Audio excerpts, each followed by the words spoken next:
ಓ ರಂಗಮಕ್ಕು ನಿಲ್ಲು, ನಾನು ನಿನ್ನ ಹತ್ರ ಏನೋ ಹೇಳಬೇಕು.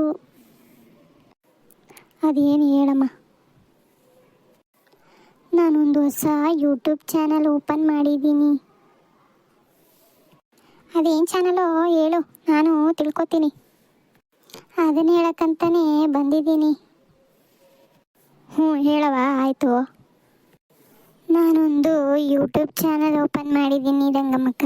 ಅದ್ರ ಹೆಸರು ಹಳ್ಳಿಕಟ್ಟೆ ಮಾತು ಸಿಕ್ಕಾಪಟ್ಟೆ ಅಂತ.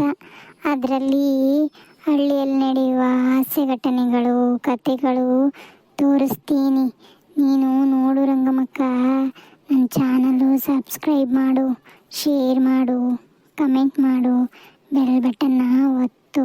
ನಿನಗೆ ಗೊತ್ತಿರೋರ್ಗೂ ಹೇಳು ರಂಗಮ್ಮಕ್ಕ, ಅವರಿಗೂ ಸಬ್ಸ್ಕ್ರೈಬ್ ಮಾಡಲಿಕ್ಕೆ.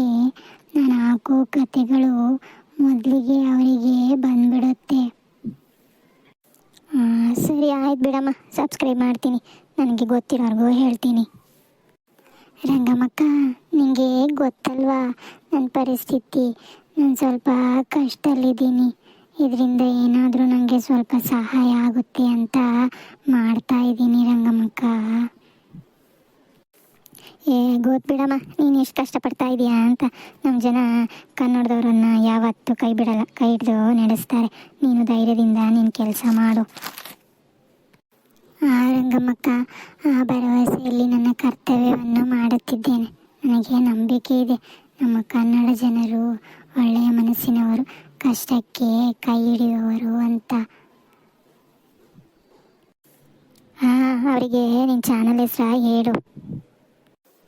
ಕನ್ನಡದ ಜನತೆಗೆ ನಾನು ನಿಮ್ಮ ಮನೆ ಮಗಳು ಚಿರಿಮಾ ಮಾಡುವ ನಮಸ್ಕಾರಗಳು. ನಾನು ಒಂದು ಯೂಟ್ಯೂಬ್ ಚಾನಲ್ ಮಾಡಿದ್ದೀನಿ. ಅದರ ಹೆಸರು ಹಳ್ಳಿಕಟ್ಟೆ ಮಾತು ಸಿಕ್ಕಾಪಟ್ಟೆ ಅಂತ.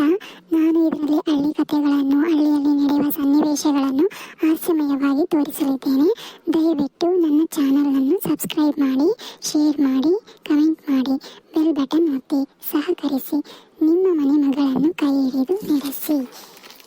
ನಾನು ಮಾಡುವ ಕಥೆಗಳು ನಿಮಗೆ ಇಷ್ಟ ಆದರೆ ಸಬ್ಸ್ಕ್ರೈಬ್ ಮಾಡಿ. ನನ್ನ ಭರವಸೆ ನಿಮ್ಮ ಮೇಲಿದೆ. ಧನ್ಯವಾದಗಳು.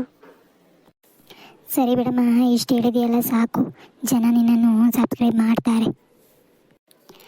ಸರಿ ರಂಗಮ್ಮಕ್ಕ, ನಾನೇನು ಬರ್ತೀನಿ, ಬರಲಾ? ಸರಿ ಆಯಿತು, ಹೋಗ್ಬಾರಮ್ಮ. ದೇವ್ರು ನಿಂಗೆ ಒಳ್ಳೇದು ಮಾಡಲಿ.